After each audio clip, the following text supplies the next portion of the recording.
Hello guys, आज हम चर्चा करेंगे कक्षा 10वीं के अध्याय 1 संसाधन एवं विकास के संबंध में।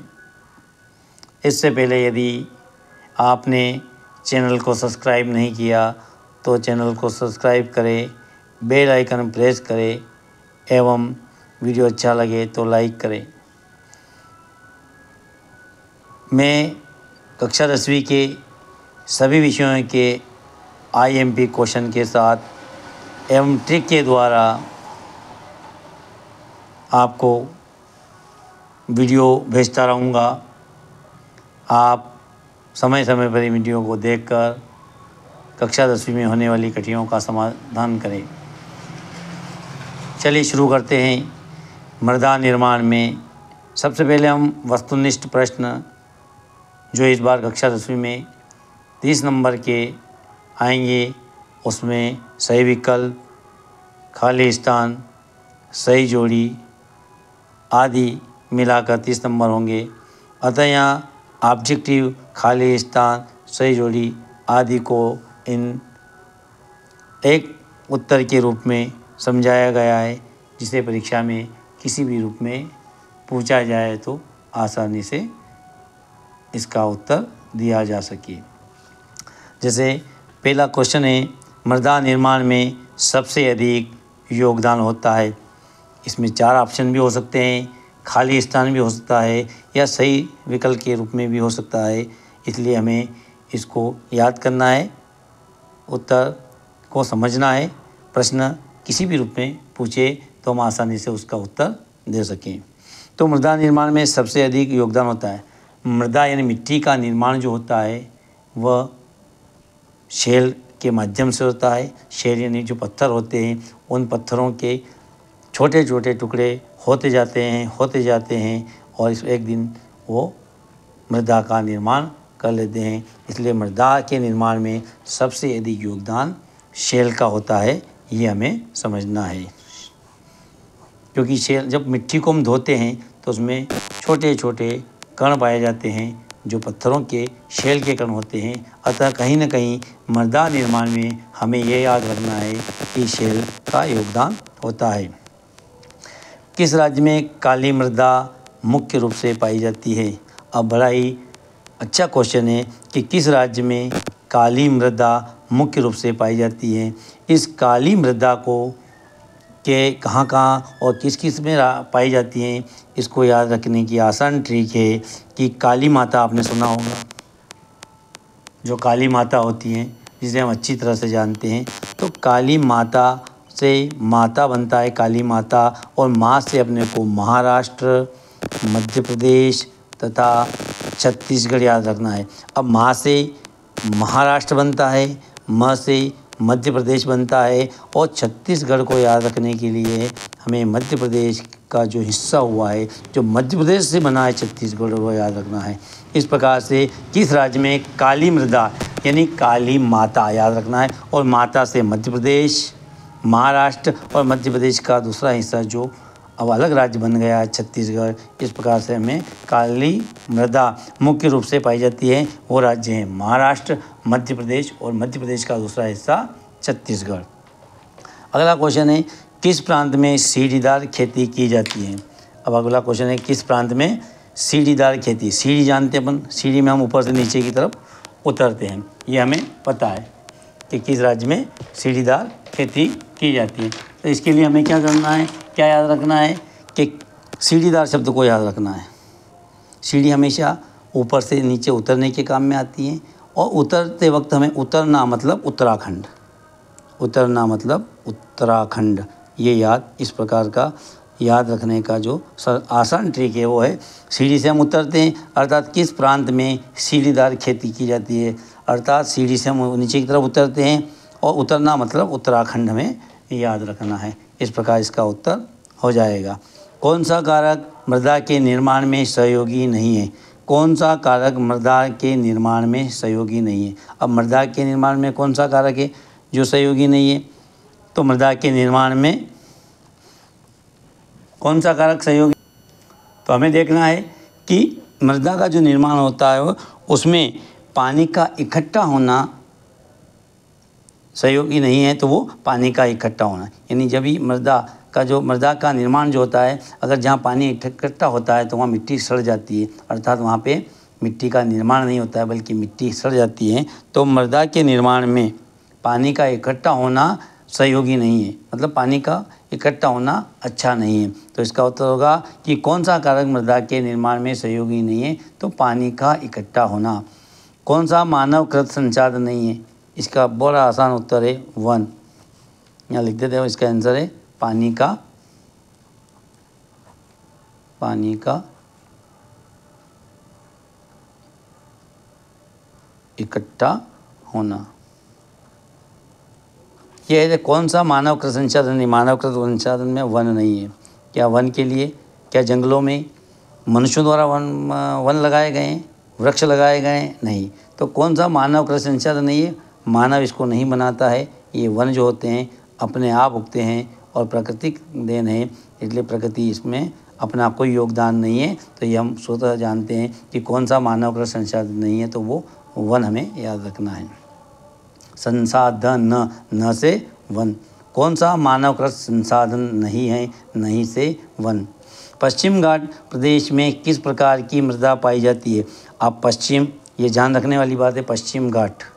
अब पश्चिम की तरफ अपना दिन अस्त होता है, पश्चिम दिशा में दिन अस्त होता है और अस्त होने के बाद रात होती है, तो पूरा क्षेत्र काला दिखाई देता है। अर्थात पश्चिम घाट यानी पश्चिम शब्द जहाँ भी आए उस घाट में प्रदेश में किस प्रकार की मिट्टी पाई जाती है, तो पश्चिम में अपना दिन अस्त होता है और अस्त होने के बाद दिन रात जो होती है वो काली दिखती है, इसलिए काली मिट्टी का आंसर उत्तर होगा। याद रखने की ट्रिक बता रहा हूँ मैं आपको कि काली मिट्टी यानी पश्चिम घाट प्रदेश में किस प्रकार की मृदा पाई जाती है, तो इस पश्चिम से ही अपने को काली मिट्टी याद रखना है। पंजाब में भूमि निम्नीकरण का मुख्य कारण क्या है? पंजाब में भूमि निम्नीकरण का मुख्य कारण जो है वो कारण क्या है, वो है अधिक सिंचाई। अब अधिक सिंचाई कैसे हुई? अधिक सिंचाई कैसे हुई? पंजाब में हम जानते हैं चावल वगैरह जो पानी में रोपण किया जाता है उनके रोप का, तो पानी में ही अधिक पानी होने से वहाँ पर पंजाब में जो भूमि का निम्नीकरण का मुख्य कारण बन जाता है। अधिक पानी होने से वहाँ की ज़मीन भी सड़ जाती है, वहाँ पे काई जम जाती है। इस प्रकार से पंजाब में भूमि निम्नीकरण का मुख्य कारण है वहाँ पे अधिक सिंचाई। और हमें पंजाब में अब हम सबको पता है कि वहाँ पर सिंचाई अधिक होती है और पर्याप्त पानी भी है। काली मृदा कहलाती है। अब जो काली मृदा कहलाती है, काली मृदा यानी काली मिट्टी हम सब के घर पर भी रहती हैं।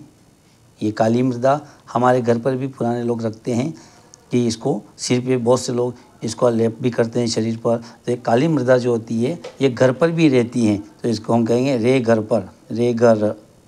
इस मिट्टी को, काली मिट्टी को रेगर मिट्टी भी कहते हैं। अर्थात काली मिट्टी का जो दूसरा नाम है वो रेगर मिट्टी भी है, जिसको रेगर मृदा अपन कह सकते हैं। तो काली मिट्टी कहलाती है रेगर, यानी काली मिट्टी घर पर भी रहती है, इसलिए रेगर मृदा। हमें याद करने की ये ट्रिक को समझना है और कुछ नहीं है, ठीक है। अब रेगर या कपास वाली मिट्टी को कहते हैं। रेगर या कपास वाली मिट्टी जो होती है उसको कपास वाली मिट्टी इसलिए कहा जाता है क्योंकि काली मिट्टी में कपास अधिक पैदा होती है, इसलिए रेगर या कपास वाली मिट्टी को काली मिट्टी भी कहते हैं।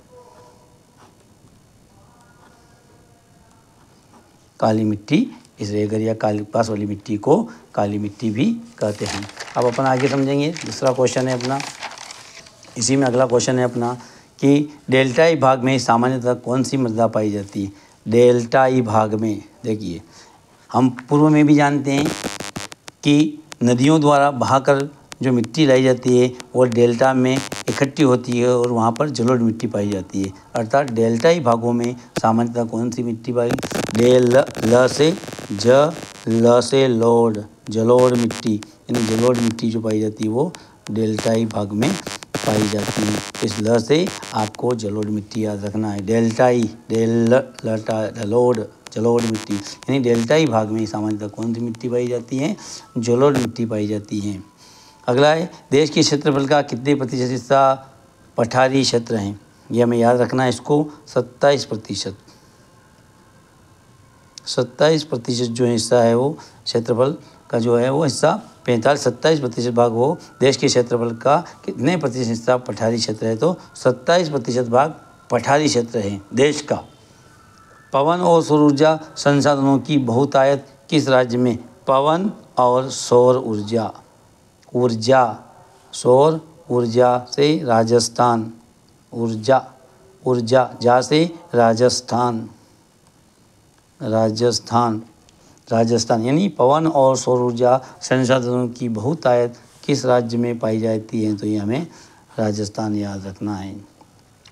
3 राज्यों में के नाम बताइए जहाँ काली मृदा पाई जाती है। मैंने आपसे अभी बताया था 3 राज्यों के नाम बताइए जहाँ पे काली मृदा यानी काली मृदा यानी माता। माँ से महाराष्ट्र मैंने बताया था, म से मध्य प्रदेश, और मध्य प्रदेश का दूसरा हिस्सा जो अलग हो गया है वो है छत्तीसगढ़। इस प्रकार 3 राज्यों के नाम बताइए जहाँ काली मृदा को मैंने कहा था माता के रूप में दिमाग में समझना है, और इस ट्रिक को समझिए। म से महाराष्ट्र, मध्य प्रदेश, और मध्य प्रदेश का जो हिस्सा अलग हुआ राज्य हुआ वो हमें याद रखना है, वो है छत्तीसगढ़। इस पर मुख्य रूप से कौन सी फसल उगाई जाती है? देखो काली मृदा, काली का उल्टा होता है सफ़ेद, और कपास सफ़ेद होती हैं, ये हमें याद रखना है। काली का उल्टा सफ़ेद और कपास सफ़ेद होती है, इसलिए इन राज्यों में मुख्य रूप से कपास उगाई जाती है, हमें याद रखना है, कपास उगाई जाती है। जलोढ़ मिट्टी की विशेषताएं लिखिए। जलोढ़ मिट्टी की विशेषताएं देखो, इस मिट्टी में भिन्न मात्रा में रेत पाई जाती है। जलोढ़ मिट्टी में है जो ये बहाकर, क्योंकि ये नदियों द्वारा बहाकर लाई जाती हैं, और हम सब जानते हैं कि नदियों से हम कई बार रेत निकालते हैं, और रेत जो प्राप्त होती है वो नदियों से ही प्राप्त होती है। और जलोढ़ मिट्टी जो बनती है वो नदियों द्वारा बहाकर लाई गई मिट्टी से बनती है, और इसीलिए जलोढ़ मिट्टी में रेत पाई जाती है। इस मिट्टी का रंग हल्का भूरा होता है। भूरा क्यों होता है कि बार बार लुढ़कती फिसलती आती है तो रंग चेंज हो जाता है, अर्थात वो भूरी पड़ जाती है, इसलिए इस मिट्टी का रंग भूरा होता है, क्योंकि जलोढ़ मिट्टी जो होती है वो बहकर आती है, और बहकर आने से उसका रंग चेंज हो जाता है। इस मिट्टी को नदियों द्वारा बहाकर लाया जाता है। देखो मैंने कहा था अभी, ये मिट्टियों को नदियों द्वारा बहाकर लाया जाता है, इसीलिए इसका रंग रगड़ने से, बार बार बढ़ने से रंग चेंज हो जाता था, हल्का भूरा रंग हो जाता है, और इस रंग के साथ नदियों द्वारा बहाकर लाई जाती है ये जलोढ़ मिट्टी, इसलिए इसके साथ रेत भी आती है, हमें ये याद रखना है। इस मिट्टी का 40% भाग कुल भूमि का फैला हुआ है।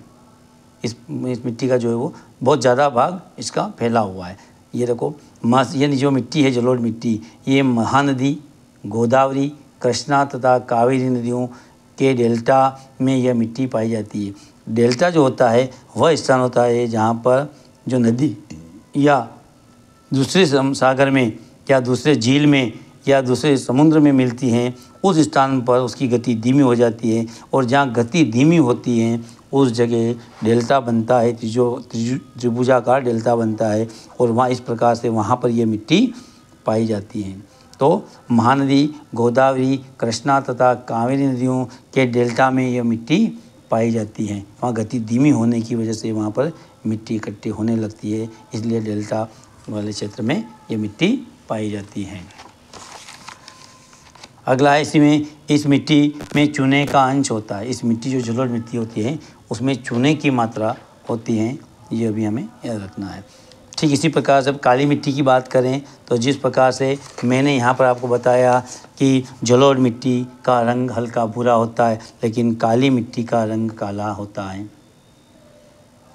अब है ना, इस मिट्टी का निर्माण ज्वालामुखी उद्गार से निकले लावा द्वारा होता है। इस मिट्टी में 18.5% भाग कुल भूमि का फैला हुआ है, जबकि वहाँ पर जलोढ़ मिट्टी के अंतर्गत 40% भाग कुल भूमि का फैला हुआ है। महाराष्ट्र देखिए, वहाँ पर भी क्या था, महानदी, और यहाँ पे म से शुरू हो रहा है। जलोढ़ में महानदी, कावेरी, गोदावरी आदि नदियों को बहाकर लाई गई मिट्टी के डेल्टा में बनती है, और यहाँ पर ये बहाकर नहीं लाई जाती है। काली मिट्टी अलग अलग राज्यों में पाई जाती है, जो स्थायी रूप से रहती है, किसी प्रकार से बहाकर नहीं लाई जाती है। जैसे महाराष्ट्र, मध्य प्रदेश और छत्तीसगढ़, जो मैंने बताया था काली माता, माँ से ये 3 काली मिट्टी जहाँ भी आए वो म वाले महाराष्ट्र, मध्य प्रदेश का हिस्सा, छत्तीसगढ़ में याद रखना ही रखना है। उसके बाद गुजरात, आंध्र प्रदेश तथा कर्नाटक में ये मिट्टी पाई जाती है। इस प्रकार हमें मोदी जी का क्षेत्र याद रखना है। मोदी जी का स्थायी जो राज्य है उनका जो निवास है वो गुजरात में है और वो हमें याद रखना है। इस प्रकार आंध्र प्रदेश तथा कर्नाटक के में यह मिट्टी पाई जाती है। इस मिट्टी में लोहा कैसा होता है, काला होता है। ये हमें याद रखना है कि इस मिट्टी में लोहा पाया जाता है और लोहा काला होता है और काली मिट्टी में ही लोहा पाया जाता है। इस प्रकार लोहा तथा एल्यूमिनियम का अंश पाया जाता है, जबकि जलोढ़ मिट्टी में जो है वो इस मिट्टी में लोहा तथा एल्यूमिनियम का अंश पाया जाता है। अब जबकि उस मिट्टी में चूने का अंश पाया जाता है जलोढ़ मिट्टी के अंतर्गत। अब अगला क्वेश्चन है आपका, जलोढ़ मिट्टी तथा काली मिट्टी में अंतर। बड़ा आसान अंतर है। जो मैंने आपको ऊपर अंतर बताया, विशेषता बताई है, वही अंतर के रूप में यहाँ लिखे गए। देखिए आप, इस मिट्टी में का रंग हल्का भूरा होता है, जो मैंने जलोढ़ मिट्टी की विशेषताओं में लिखा है। काली मिट्टी की विशेषताओं में लिखा है इस मिट्टी का रंग काला होता है, जो कि आप इसमें लिख सकते हैं, मिट्टी का रंग ये रंग काला होता है। इस प्रकार जो काली मिट्टी और जलोढ़ मिट्टी की जो विशेषता हैं वही इनके अंतर के रूप में यहाँ पर लिखे गए, ताकि आपको अलग से कोई इसका क्वेश्चन याद नहीं करना पड़े। देखिए दूसरा है, इस मिट्टी को नदियों द्वारा बहा कर लाया जाता है। इस मिट्टी का निर्माण ज्वालामुखी उद्गार के निकले लावा द्वारा होता है। इस मिट्टी का 40% भाग फैला हुआ है। इस मिट्टी का 18.5% भाग फैला हुआ है। महानदी, गोदावरी, कृष्णा तथा कावेरी नदियों के डेल्टा में यह मिट्टी पाई जाती है, जबकि महाराष्ट्र, मध्य प्रदेश, छत्तीसगढ़, गुजरात, आंध्र प्रदेश तथा कर्नाटक में यह मिट्टी पाई जाती है। जो कि सेम विशेषताओं को हमने अंतर के रूप में यहाँ पर लिखा है, ताकि आपको अलग से कोई याद करने की आवश्यकता नहीं है। इस प्रश्न को बड़ी आसान और सरल भाषा में समझाया गया है, जिसे आप आसानी से याद कर सकते हैं। एक और लास्ट है, इसमें इसी का अंतर है कि यह मिट्टी, इस मिट्टी में जो है, इस मिट्टी में चूने का अंश अधिक होता है, जबकि इस मिट्टी में लोहा व एल्यूमिनियम का अंश अधिक होता है। ये भी हमें उस विशेषताओं में लिखे हुए हैं जो मैंने यहाँ अंतर के रूप में लिखा है। इस प्रकार यह अध्याय है और इसके IMP क्वेश्चन जो मैंने आपको बताए हैं ये 4 नंबर में इस वर्ष पूछे जाएंगे, और इससे कई ऑब्जेक्टिव आपको याद करने में, कई खालिस्तान आपको याद करने में आसानी रहेगी। जैसे काली मिट्टी, म से यानी काली मिट्टी कहाँ पाई जाती है, म से मध्य प्रदेश, महाराष्ट्र तथा मध्य प्रदेश का एक हिस्सा छत्तीसगढ़ तथा गुजरात जो मोदी जी का क्षेत्र है। इस प्रकार से हम आसानी से ट्रिक के माध्यम से समझ सकते हैं। मैंने उत्तराखंड के लिए बोला था, सीढ़ीदार वाली के लिए, पश्चिम घाट की वाली के लिए पश्चिम दिशा में दिनास्त होता है, तो दिनास्त होने के बाद काला हो जाता है, तो पश्चिम घाट में इसका अर्थ हुआ काली मिट्टी पाई जाती है। इस प्रकार ट्रिक के माध्यम से मैंने आपको सारा क्वेश्चन समझाए हैं। ये वीडियो आपको कैसा लगा हमें कमेंट में बताएं, और यदि वीडियो अच्छा लगे तो हमें लाइक करें। धन्यवाद।